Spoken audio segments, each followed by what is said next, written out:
வீட்ல பூஜை பண்ணி ரொம்ப நாள் ஆயிடுச்சு. இன்னைக்கு காலையிலேயே குளிச்சுட்டு வீட்டு வேலையெல்லாம் பார்த்துட்டேன். கிச்சன் கிளீனிங், பூஜை ரூம் ஃபுல்லா கிளீன் பண்ணி கோலம் போட்டாச்சு. நைட்டே பச்சரிசி எல்லாமே ஊற வச்சுட்டேன். சாமி கும்பிடுறதுக்கு எனக்கு எப்போ தோணுதோ அப்போ வந்து திருப்தியா நான் கும்பிட்டுருவேன்.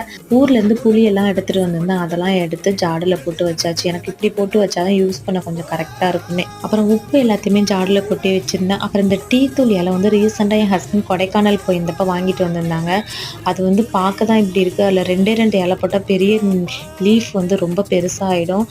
அதில் டீ போட்டு இஞ்சி தட்டி குடித்தா அவ்வளோ ஒரு டேஸ்ட்டாக இருக்கும். அது லெமனு புதினா போட்டு குடித்தா அவ்வளோ ஒரு அருமையாக இருக்கும்.